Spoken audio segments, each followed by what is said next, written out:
Olá, seja muito bem-vindo ao nosso programa Questão de Fé com o Padre Roberto Miranda, produção, edição Robson Donato, patrocínio da Madenox.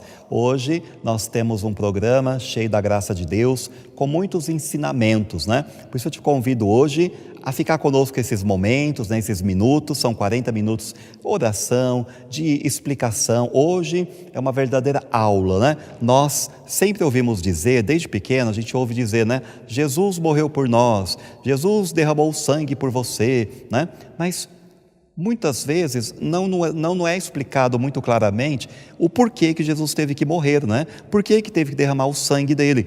Então hoje, na pregação de hoje, você vai ouvir, né, atentamente para entender o porquê de tudo isso, entender um pouco da história da salvação, segundo São Tomás de Aquino e São Roberto Bellarmino. Dia 17, que foi domingo, né, foi o dia de São Roberto Bellarmino.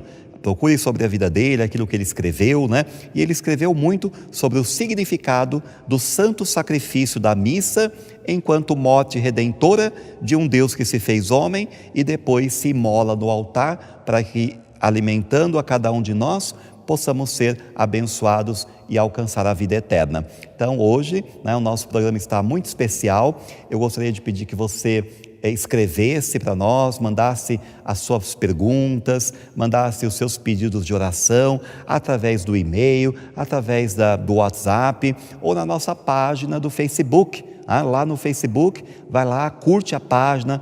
O Facebook, a nossa página é Questão de Fé, Padre Roberto Miranda. Vai lá, clica lá, aproveite e veja também alguns vídeos no YouTube, né? Vai lá, siga o nosso canal do YouTube Questão de Fé com o Padre Roberto Miranda. Tudo isso para que você possa cada vez mais, né, aprender mais, estar mais ouvindo a palavra de Deus. E quem puder também colaborar com a igreja, aqui o Robson vai colocar a conta da igreja. Estamos precisando também da sua ajuda, precisamos ajudar a festa. Se você quiser colaborar e puder, tiver condições, mande a tua oferta para esta conta, né, que é do Banco Bradesco, aqui da Igreja do Rosário. É pela TV direta, aqui diretamente também do Santuário Diocesano de Adoração Eucarística Nossa Senhora do Rosário, para toda a nossa cidade e região, e depois também vai para o YouTube, para que você possa ver em qualquer lugar onde você estiver. E se você tirar proveito desses ensinamentos, dessa pregação, né, aproveite e mande também um link para alguma pessoa que esteja longe, que você gostaria que ouvisse essas pregações, tá bom? Pegue no seu celular, no notebook, também no tablet, né? Vai lá, acesse no YouTube nosso canal Questão de Fé. Vamos agora então para as nossas orações iniciais e depois vamos ouvir o grande ensinamento que Deus tem para nós hoje. Depois vamos ter também o nosso bispo, Dom Vilar, trazendo a sua mensagem semanal. Aguarde, né? E depois terminamos com a bênção final. Até já!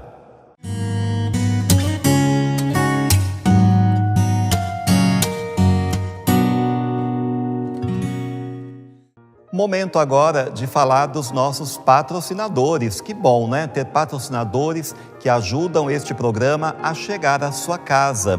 Por isso que eu peço que você faça uma visita ou telefone para a Madenox, uma empresa em Mococa que fabrica móveis planejados, tanto para casa, né? Para diversos ambientes da casa, armário para o banheiro, né?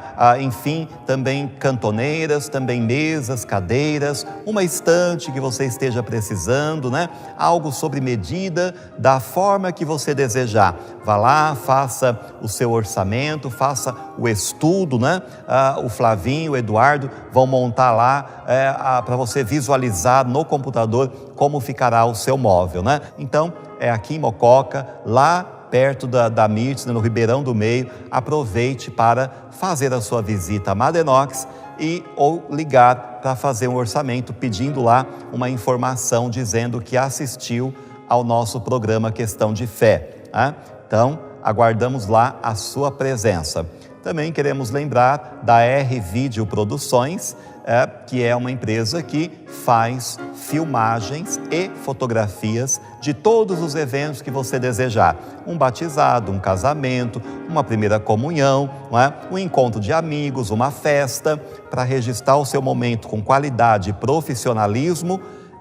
R-Vídeo Produções. Ligue, Robson, peça para ele, também fala que você assiste ao nosso programa e peça para ele um desconto, Um desconto, tá bom?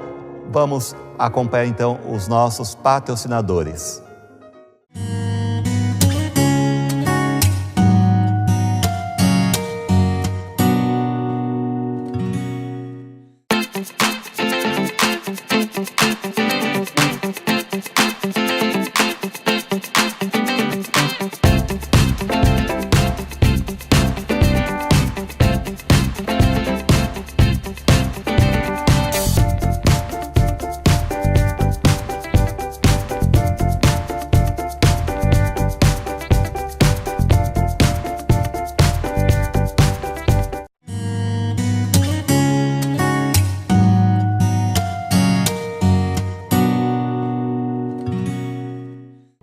O Senhor esteja convosco. E Ele está no meio de nós. Proclamação do Evangelho de nosso Senhor Jesus Cristo segundo Mateus. Glória a vós, Senhor. Naquele tempo, Pedro aproximou-se de Jesus e perguntou: Senhor, quantas vezes devo perdoar se meu irmão pecar contra mim? Até 7 vezes? Jesus respondeu: Não te digo até 7 vezes, mas até 70 vezes 7. Porque o reino dos céus é como um rei que resolveu acertar as contas com seus empregados. Quando começou o acerto, levaram-lhe um que lhe devia uma enorme fortuna. Como o empregado não tivesse com que pagar, o patrão mandou que fosse vendido como escravo, junto com a mulher e os filhos, e tudo o que possuía, para que pagasse a dívida. O empregado, porém, caiu aos pés do patrão e prostrado suplicava: dá-me um prazo e eu te pagarei tudo. Diante disso, o patrão teve compaixão, soltou o empregado e perdoou-lhe a dívida. Ao sair dali, aquele empregado encontrou um dos seus companheiros, que lhe devia apenas 100 moedas. Ele o agarrou e começou a sufocá-lo, dizendo: paga o que me deves. O companheiro, caindo aos seus pés, suplicava: dai-me um prazo e eu te pagarei. Mas o empregado não quis saber disso, saiu e mandou jogá-lo na prisão até que pagasse o que devia. Vendo o que havia acontecido, os outros empregados ficaram muito tristes e procuraram o patrão e lhe contaram tudo. Então o patrão mandou chamá-lo e lhe disse: empregado perverso, eu te perdoei toda a tua dívida, porque tu me suplicaste. Não devias tu também ter compaixão do teu companheiro, como eu tive compaixão de ti? O patrão indignou-se e mandou entregar aquele empregado aos torturadores, até que pagasse toda a sua dívida. É assim que o meu Pai, que está nos céus, fará convosco, se cada um não perdoar de coração o seu irmão. Palavra da salvação. Glória a vós, Senhor. Que as palavras do Santo Evangelho perdoem os nossos pecados. Amém. E hoje o Senhor nos fala muito sobre perdão, sobre vencer a raiva, vencer o rancor, vencer o ódio e tirar todo este peso do coração e das costas para viver a alegria do perdão. E por isso que a igreja coloca essa leitura do livro do Eclesiástico, Ela coloca dizendo: o rancor e a raiva são coisas detestáveis. Rancor e raiva são coisas detestáveis. Até o pecador procura dominá-las. Quem se vingar encontrará a vingança do Senhor, e que pedirá severas contas dos seus pecados. Perdoa a injustiça cometida.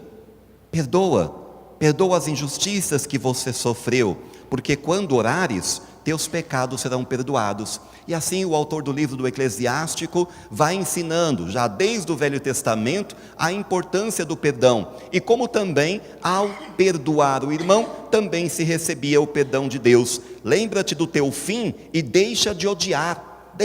Lembra do fim, lembra que vai acabar esse mundo, né? E que é o que você deixou, só o ódio. E ele diz, pensa na destruição e na morte, e persevera nos mandamentos. Pensa nos mandamentos e não guarde rancor do teu próximo. Pensa na aliança do Altíssimo e não leve em conta a falta alheia. Por que ele está ensinando isso? Porque até então, né, o que a palavra dizia? A gente ouviu dizer, né, que muitas vezes, né, havia uma forma de justiça, entre aspas, que era muito violenta.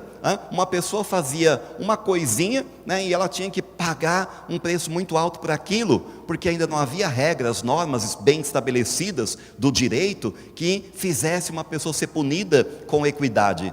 Então, muitos sofreram, né, antes que viesse até mesmo a lei do talião, que era o olho por olho, dente por dente, né? Porque antes não era nem assim pagar na mesma moeda, né, como a lei do talião ensinou, mas era pagar ainda com mais violência a pequena violência que tinha sofrido. Assim Lameque, que era filho de Caim, né, ele dizia assim, se alguém me arranhar, eu mando matar, né, eu mato. Olha que violência, né? Um arranhãozinho, olha a desproporção. Então, ele diz assim, olha, se alguém me fizer um mal, eu faço 70 vezes 7. Então essa expressão já havia lá no Antigo Testamento, capítulo 4 do livro do Gênesis, né? Quando Lameque, filho de Caim, disse que não perdoaria nunca, né? Nem mesmo 70 vezes 7. E agora Jesus está mandando perdoar 70 vezes 7. É o momento em que Pedro chega perto de Jesus e então pergunta, Senhor, quantas vezes devo perdoar se meu irmão pecar contra mim?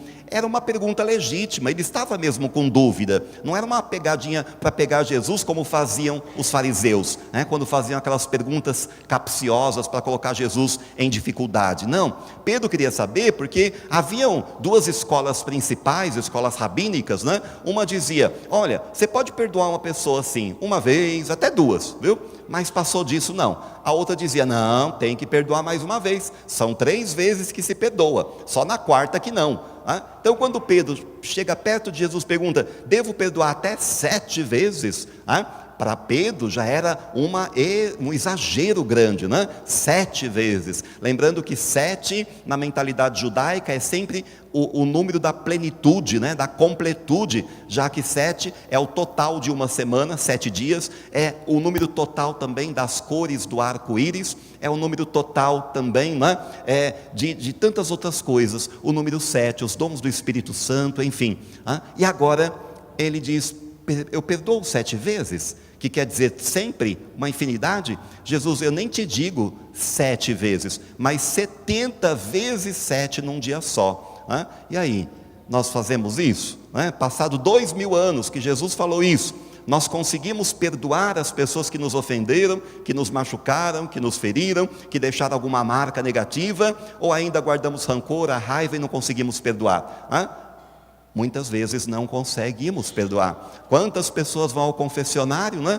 E diz aí, padre, olha, um grande pecado que eu tenho depois de contar todos os outros, né? Eu não consigo perdoar tal pessoa, ela me machucou muito.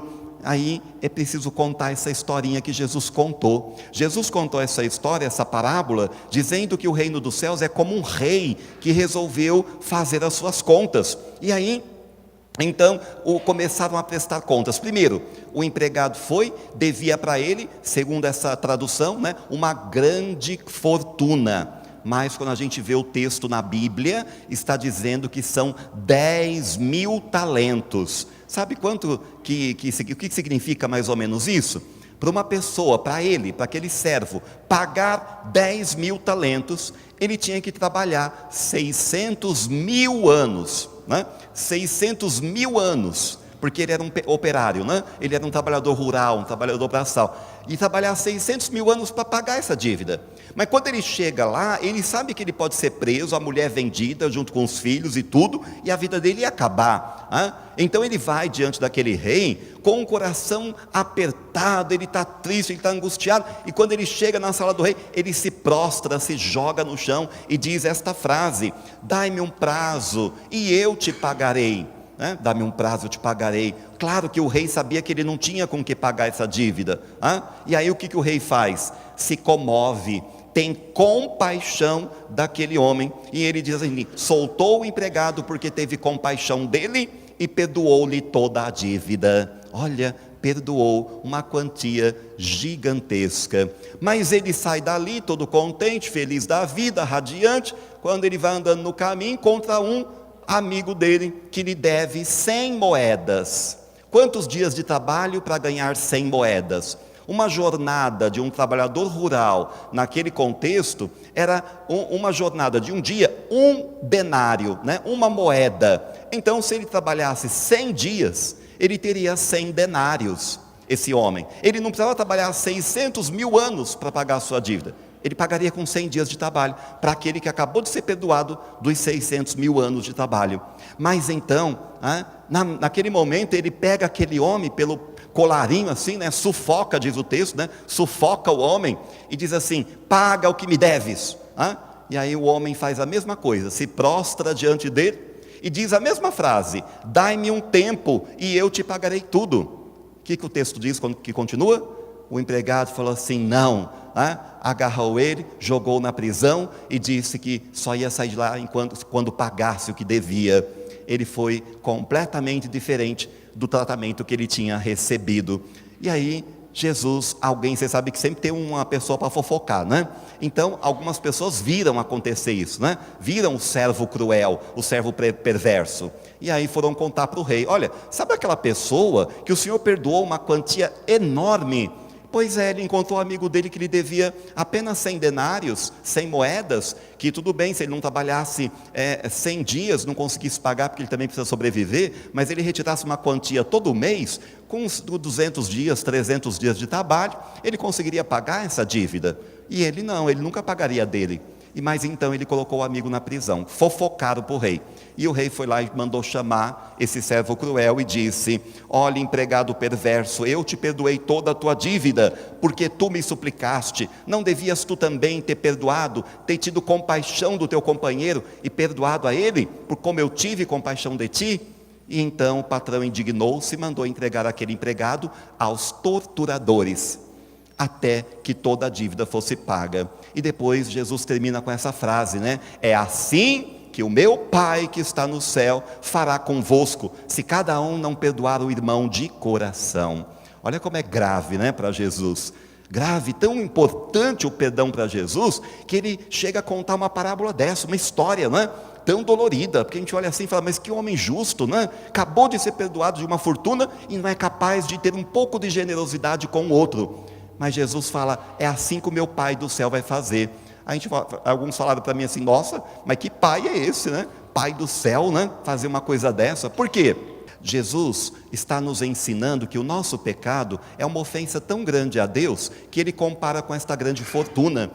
O rei, este rei representa então Deus, que nos perdoa. Podemos ter uma dívida gigantesca com ele, ele acaba por perdoar, e nós acabamos não perdoando umas coisinhas assim que nos fizeram. Ou, uns me disseram assim: padre, uma coisinha assim, porque não foi com o senhor, precisa ver o que aconteceu comigo, precisa ver minha história, aconteceu uma coisa horrível. Por mais que seja horrível, nunca será como a ofensa feita a Deus pelo pecado. E por que a gente diz isso? É São Tomás de Aquino que diz. São Tomás de Aquino diz que o pecado contra Deus tem valor infinito.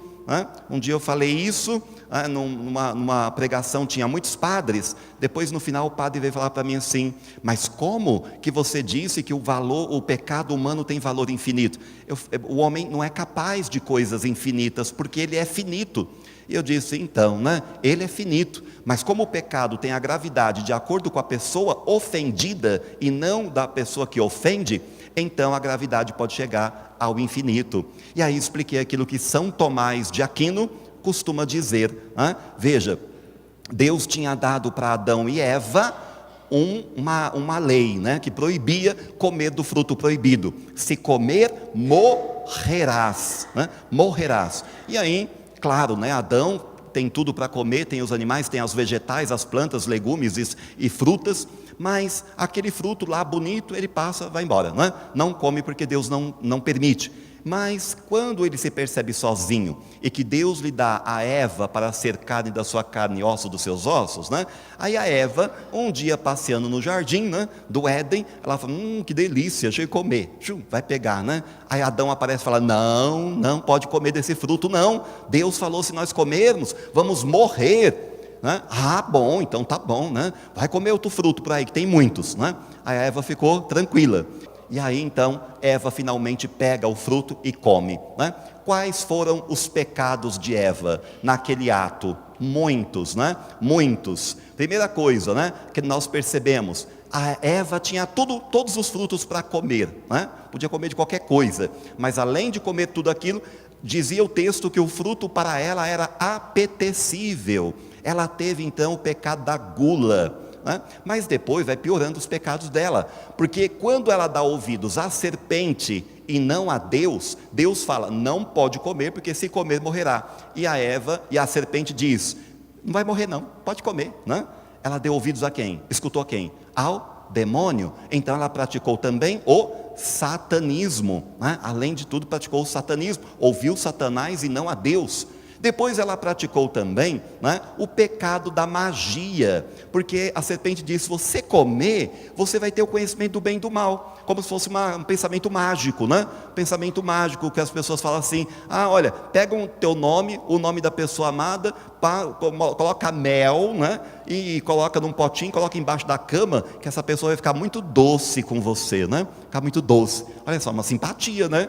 É um pensamento mágico, mesma coisa, você vai comer um negócio, uma fruta, e de repente você vai ter conhecimento do bem e do mal. Praticou a magia, mas ela praticou ainda um pecado mais abominável, que a serpente disse, se você comer, você vai ser como Deus. E aí então ela fala, meu Deus, eu quero mesmo ser como Deus, né? Eu quero ser como Deus. E ela come, portanto ela comete o pecado da idolatria. Ela quer ser como Deus. Colocar qualquer coisa no lugar de Deus é idolatria. Seja uma pessoa, um ídolo, uma imagem, qualquer outra coisa, até a si mesmo, né? Adorar-se a si mesmo. Então ela quis ser como Deus, cometeu o pecado da idolatria. Mas ainda cometeu outros pecados. O pecado seguinte que a Eva comete é o pecado da sedução, né? Da sedução. Ela vai para Adão e diz, Adão, olha aqui, estou inteirinha, não morri não, pode comer do fruto também, é uma delícia, vem cá, dá uma dentada, né? E aí Adão come por influência e sedução da Eva. Eva cometeu então todos esses pecados, e por fim, juntando todos esses pecados, Eva cometeu o grande pecado da desobediência àquilo que Deus tinha feito, porque não confiou nele. E aí, quais foram as consequências? Foram expulsos do paraíso, onde eles nunca morreriam, né? Passariam daquele paraíso terrestre para a glória eterna, sem passar pela morte, e agora eles vão comer com o suor do seu trabalho, e passarão pela morte. A mulher terá dor de parto, a serpente rastejará comendo o pó da terra, e o homem terá que trabalhar a terra. Foram para um lugar completamente diferente. Vamos supor que nós estivéssemos, né, vivendo a ditadura. Teve alguns que viveram a época da ditadura, né, que chegou até os anos 80, 1984, né? Ora, vamos supor que um casal foi expulso do Brasil por pensamentos diferentes do governante, né? Aí foi expulso, foi lá parar lá no Chile, foi exilado. No Chile, eles construíram uma casa, uma família, e tiveram filhos no Chile. Só que essas crianças que nasceram no Chile são brasileiras ou são chilenas? Quem nasce no Chile é o quê? Chileno, né? Então não são brasileiras. Ora, quando Eva e Adão são expulsos do paraíso, os filhos deles que nascem com cidadania do paraíso ou nascem com a cidadania da terra do pecado, do castigo, né? Então todos que nascerão deles, nascerão fora do paraíso. Por isso é que nós herdamos o pecado de Adão e Eva, que é apagado no batismo cristão, né? Mas tudo isso o Padre está dizendo por quê? Porque a ofensa contra Deus tem valor infinito. Veja aqui duas crianças, imagine duas crianças, né? Dois meninos estão brigando ali, um dá um tapa no outro, o outro dá um tapa nele, né? Brigam. Foi pecado? Foi, né? Foi pecado. Bateu no que não devia bater. Mas vamos supor que esse menino, ele não bateu só num menino da idade dele. Ele vai lá na professora e dá um chute na canela dela, né? E derruba a professora ainda no chão. E quando ela cai, ele ainda dá mais um tapinha na cara dela assim. Pecado foi maior ou não foi? Porque a dignidade da professora é um pouco maior, ela merecia respeito, né? Agora, digamos que essa professora, além de merecer o respeito daquele aluno, ela é uma senhora de 75 anos, 80, 90, né? Ela é uma senhora, que ainda mais frágil ainda, e o menino já tem 14, 15 anos, porque está no ensino médio já, né? E ele vai lá e dá um murro na professora, empurra, ela cai, e ainda quebra uma perna, o pecado é maior, sim ou não? Né? Porque ainda foi covardia, bateu numa senhora frágil, Agora imagine que essa senhora não é a professora, ela é a mãe do menino, né? Ela é a mãe do menino, e o menino bateu na própria mãe. Aí o pecado vai aonde? Lá nas nuvens, né? Porque bater na mãe, olha a dignidade do ser mãe, né? A dignidade é muito alta. Agora você imagine se esse soco que é dado na mãe foi dado em Deus. Deu um soco na cara de Deus, deu um tapa na cara de Deus. O pecado fica infinito por causa da dignidade da pessoa ofendida. Portanto, não tem a ver com a capacidade limitada e finita de quem ofende, mas tem a ver com aquele que é ofendido. O pecado se torna ainda maior. De modo que o pecado contra Deus era tão grande, mas Deus não desistiu do ser humano. Lá no paraíso, aparece uma imagem muito bela. Quando Adão e Eva tinham pecado, Deus aparece andando no jardim. Uma linguagem bastante antropomórfica, né? Mostrando Deus como se fosse um homem, né? Andando no jardim. Mas é nesta imagem que se mostra a verdade teológica de Deus dizendo: Adão, Adão, onde você está? Quando Deus faz isso, mostra que Ele tem um amor tão grande, que mesmo sabendo que Adão tinha pecado, Ele ainda vai atrás dele, chama pelo nome. E Adão está onde? Atrás da moita, né? Está atrás da moita. Adão está escondido, e ele diz assim: ai Senhor, eu estou aqui escondido, porque estou com vergonha. Vergonha de quê? Né? Porque estou nu. Você comeu do fruto proibido, como se Deus não soubesse, né? Você comeu do fruto que eu proibi de comer. E aí Deus vai fazer aqueles 3 castigos, e por fim expulsar, né, do paraíso Adão e Eva. Com o passar do tempo, Deus permitiu que eles fizessem um ritual de purificação do pecado. Como que eram esses rituais? Pegava-se um animal, geralmente um cordeiro de 1 ano, né, macho, e levava para o sacerdote impunha as mãos sobre, né, aquele animal, transferindo o pecado do penitente para o animal, que é inocente. Então, o inocente é sacrificado no altar, para que o pecador tenha os seus pecados perdoados.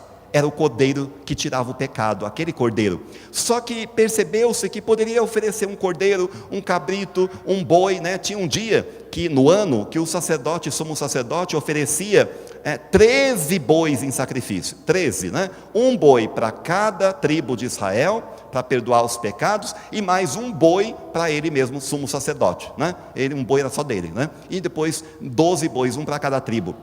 Mas isso acabava com o pecado? Eliminou o pecado? Extinguiu com o pecado? Não. Então eles tinham que repetir os sacrifícios continuamente, para que o bode expiatório expiasse o pecado do verdadeiro pecador. Transferia-se o pecado do humano para um animal inocente, e ele morria no lugar de quem estava a sentença de morte sobre a cabeça. Por que sentença de morte? É o paraíso: se comer, morrerás. Se comer, morrerás. Então tem que morrer alguém. Então se tem que morrer alguém para satisfazer a justiça divina, vamos sacrificar os animais. Deu para ver a lógica, né? Mas aí eles matam animais, centenas de anos, mas nunca o pecado sai. E um dia Deus olha para a terra e fala assim: meu Deus, né? Mas a dívida é tão grande, são 10.000 talentos, eles me devem 600.000 anos de trabalho, eles não têm com o que pagar, porque o valor é infinito. Eles podem matar 1 boi, 2 bois, 3 bois, 4 bois, 5 bois, 1.000 bois, 1.000 cordeiros, 1.000 pombas, mas eles não vão conseguir me pagar. mesmo que sacrifiquem tudo que tem, né? Mesmo que a mulher que gosta das suas roupas tão bonitas e cheirosas e coloridas, voltasse para casa, pegasse tudo do armário, jogasse no quintal, colocasse fogo, né? Quem quiser pode fazer isso hoje ainda, né? Quem quiser pode fazer isso. Chega em casa, você pega todas as suas roupas, as que mais gosta, põe tudo no quintal e taca fogo, em sacrifício a Deus. Diz assim, sacrifício, vai adiantar? Então vai ter que fazer um pouco mais, né? Você vai ter que pegar todos os móveis da casa, colocar no quintal, jogar bastante gasolina e álcool e fazer um fogaréu, em sacrifício a Deus. Vai adiantar? Não? Então tem que destruir a casa, né? Então pega umas dinamite, né? Chama um engenheiro, porque não pode balançar a casa do lado, né? Para derrubar a sua casa e pôr no chão, hoje. Você vai falar assim, isso é um sacrifício para Deus. Vai adiantar? Porque a dívida é infinita, tudo que fizer é pouco. Deus olha para a terra e diz, o que eles têm de valor infinito para me pagar? Nada. E ele fala então, eu mesmo tenho que ir lá. Eu vou lá na terra, eu vou nascer de uma mulher, eu terei sangue, terei vida, e o meu sangue terá valor infinito, e eu pagarei por eles. Isso se chama redenção, pagar o resgate por alguém que não tem como pagar, porque está em dívida, né? Então o Cristo é o Redentor, porque agora Ele é o Cordeiro de Deus, que tira o pecado do mundo, definitivamente. Por um só ato de amor, acaba toda a dívida da humanidade com Deus, e Deus novamente está ligado ao homem, o homem se liga a Deus pela misericórdia dele mesmo, pelo seu sangue derramado. E sabe onde acontece isso? Para que os nossos pecados sejam perdoados? Na Santa Missa, o sacrifício definitivo e único, como diz a carta aos Hebreus, único sacrifício que perdoou definitivamente os pecados da humanidade, cancelou essa dívida gigantesca, né? Agora ele é aplicado a cada um que deseja, porque ele morreu por todos. Mas daí o Evangelho fala, ele derramou o cálice do sangue por muitos. Por quê? Porque fez por todos, mas nem todos querem a salvação, nem todos o buscam, nem todos o querem. Quantos estão na missa? E quantos que não estão nas missas hoje, né? Diante do altar de Deus? E no altar é onde acontece o sacrifício. O padre consagra o corpo, está separado. Consagrou o pão, se tornou o corpo de Cristo. Consagrou o vinho, se tornou o sangue de Cristo. O sangue está separado do corpo. Quando separa o corpo do sangue, o que acontece? Morte, né? O Cristo está morto no altar. Não é uma representação, não é um teatro, é algo que está acontecendo ali. O Cristo está morrendo no altar para poder pagar com o valor do seu sangue infinito, pagar os nossos pecados. Deus pagou por nós um valor tão grande, de valor infinito, que é o sangue do seu Filho, e quando alguém peca contra nós não somos capazes de perdoar. Voltamos à parábola, né? Porque Deus nos perdoa e nós não somos capazes de perdoar o irmão, o amigo, o parente, porque nos machucou, nos feriu, fez isso, fez aquilo. Tem alguém para perdoar hoje? Perdoa logo, viu? Perdoa logo, porque a gente não sabe que dia que vamos ser colocados diante de Deus para o julgamento, que é o dia do acerto de contas aqui, ó. Ele chamar alguém, olha, eu te perdoei 10 mil talentos, eu te perdoei 600 mil anos do teu trabalho, porque você não ia chegar a isso. E você não perdoou o seu irmão, que te deve 100 moedinhas, né? Jesus então fala, perdoe para ser perdoado, quem não perdoar não será perdoado. Tire a mochila de chumbo das costas, tire o ódio do coração e a raiva, viva melhor com a paz, porque o amor só dá alegria, enquanto o ódio só dá tristeza, enquanto a mágoa só dá aborrecimento, sofrimento e depressão. Então vamos viver uma vida, vamos perdoar mais, porque assim vamos ter mais vida, vamos perdoar mais, para que a nossa vida tenha mais qualidade, mais alegria de viver. Vamos perdoar mais, porque se teremos felicidade com perdão nesta terra, a nossa felicidade será muito maior ainda, quando alcançarmos o reino da glória eterna. Amém? Nossa Senhora do Rosário, São José, em nome do Pai, e do Filho, e do Espírito Santo. Amém.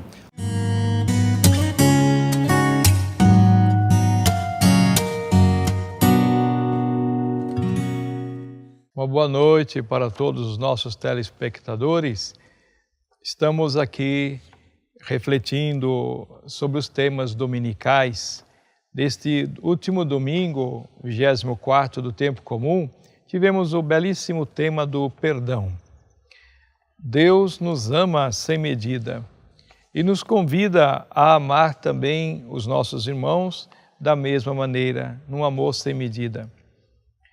A partir das leituras que ouvimos neste domingo, nós vemos o livro do Eclesiástico, no capítulo 27, versículos 33 e seguintes, que nos fala do mal, da ira e do rancor, que não levam à felicidade e que não se pode esperar o perdão de Deus, a não ser quando a gente perdoa o irmão.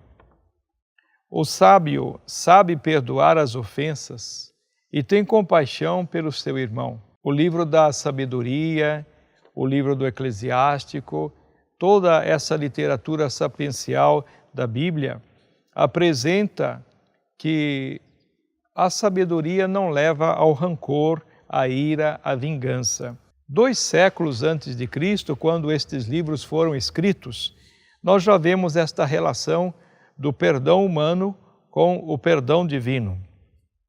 Quem não perdoa o irmão não terá coragem de pedir o seu perdão a Deus.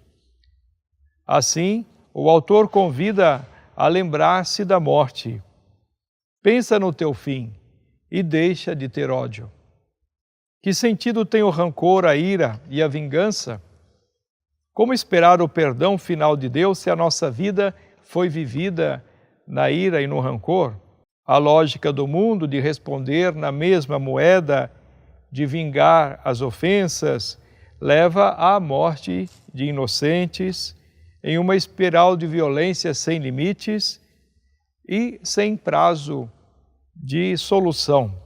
Não é este o mundo que nós queremos, o mundo da violência, o mundo da guerra. Qual é a relação entre o perdão de Deus e o perdão humano, então? A bondade e a misericórdia de Deus são infinitamente maiores do que as nossas. Mas se o nosso coração for dominado pela lógica do ódio e da vingança, o perdão de Deus não terá lugar em nós. Um coração duro e violento não compreende as falhas dos outros e não sabe acolher a bondade e o amor de Deus. Por isso, o perdão deve olhar para o fim da pessoa humana, que é a morte. A nossa vida é breve, é limitada e não pode ser estragada com sentimentos que só nos magoam, a nós e aos outros. Cabe a nós buscar o que nos dá paz e nos faz sentir em harmonia conosco, com os outros e, sobretudo, com Deus, o que nos torna realmente mais felizes. Na carta aos Romanos, o capítulo 14, versículos de 7 e seguintes, São Paulo sugere que a comunidade cristã não vive para si mesmo e nem morre para si mesmo, mas para o Senhor a quem pertencemos, pois Ele morreu e ressuscitou para ser o Senhor dos vivos e dos mortos. A comunidade é o lugar do amor, do respeito pelo outro, da aceitação das diferenças, o lugar do perdão. Ninguém despreze, julgue ou condene os irmãos, pois o que une os seguidores de Jesus é Jesus Cristo, o Senhor mesmo. Todo o resto não tem grande importância. Os fortes não desprezem quem não pensa como eles. E os fracos não julguem quem tem outra perspectiva na fé. A diversidade não pode ferir a unidade. Na comunidade não há lugar para a intolerância, a incompreensão, o desrespeito pela diversidade de opiniões, a uniformidade imposta em nome da fé, mas é o lugar do amor, do respeito pelo outro, da aceitação das diferenças, da partilha e do perdão. Há pessoas que se consideram santas porque cumprem regras, mandamentos da igreja e são fiéis a ritos. Mas para que nos perder em discussões de coisas secundárias e esquecer o essencial? Discutir sobre comunhão na mão, na boca, ajoelhar ou não na consagração, etc. Com isso, esquecemos o amor, o respeito, a fraternidade e que todos vivemos para o Senhor. O Evangelho de Mateus, capítulo 18, versículos 21 e seguintes, mostra a pergunta que os discípulos fazem a Jesus: devemos perdoar até 7 vezes? Diante desta pergunta, Jesus responde: não só 7 vezes, mas até 70 vezes 7 é que se deve perdoar. E aqui mostra 70 vezes 7 é a conta da perfeição, do perdão sem limites. É a conta, o acerto da história, do acerto de contas daquele senhor com que devia grande soma e não tinha o que pagar o seu servo. Cheio de compaixão, o Senhor deu-lhe a liberdade e perdoou-lhe a dívida diante do seu pedido, implorando o perdão. O servo, porém, perdoado, foi atrás do seu colega. Assim, a quem lhe devia pouco, ele não perdoou. E os testemunhas da cena ficaram muito chateados com o sucedido e foram contar ao Senhor. O Senhor o chamou e lhe disse que por tê-lo perdoado, ele também devia ter perdoado o seu irmão. O debate sobre o perdão girava em torno do limite de vezes em que se devia perdoar. Jesus vai além e diz que se deve perdoar sempre de forma ilimitada, total, sem reserva. Com a parábola, Jesus diz que o Senhor perdoa uma enorme dívida e o servo não perdoa uma dívida pequenina. A desproporção entre as duas dívidas evidencia um contraste. As atitudes, os sentimentos do Senhor mostram que Ele é capaz de perdoar infinitamente. E o servo, incapaz de se converter à lógica do perdão, mesmo depois de ter vivido a alegria de ter sido perdoado. Por isso, os companheiros ficaram chocados e informaram o rei que, escandalizado com o comportamento do servo, castigou-o duramente. Esta parábola, então, é uma catequese sobre a misericórdia de Deus, cujo perdão é sem limites. E sobre as nossas atitudes diante dos irmãos que erram. Nossa lógica, tantas vezes, é muito longe e distante da lógica de Deus. O Evangelho nos convida a perdoar sempre como discípulos de Cristo. Enquanto o mundo considera que perdoar é próprio dos fracos, vencidos e que não se impõe, Deus considera que perdoar é dos fortes, dos que sabem o que é importante, dos que estão dispostos a renunciar ao seu orgulho e autossuficiência para apostar num mundo novo, marcado por relações novas e verdadeiras entre as pessoas. Enfim, enquanto a lógica do mundo só aumenta a espiral de violência, de injustiça e de morte, a lógica de Deus ajuda a mudar os corações em gestos de amor, de partilha, de diálogo e de comunhão. Enfim, o que significa perdoar? Perdoar não é só ceder diante do que nos magoa e ofende, ou ser diferente diante de uma situação que causa morte e sofrimento, ou não se importar se as coisas não nos afetam diretamente, ou não pactuar com a injustiça e opressão. Perdoar não é só aguentar tudo em silêncio covarde, indiferente ou conformista. Não, o perdão não é passividade, alienação, conformismo, covardia ou indiferença. O cristão não se esconde, mas ama o pecador, mesmo se odeia o pecado. O cristão combate o pecado, mas defende o pecador. Não se cala diante do que está errado, mas não guarda rancor para com o irmão que falhou, nem evita as possibilidades do encontro, da conversa, da comunhão, do diálogo e da partilha. O cristão não desiste de ninguém.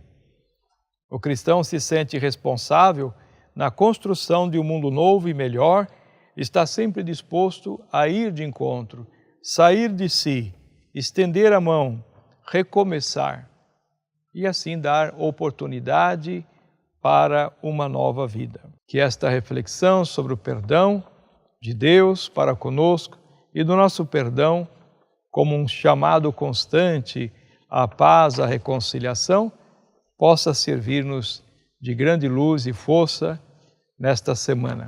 E que Deus abençoe a todos, em nome do Pai, do Filho e do Espírito Santo. Amém.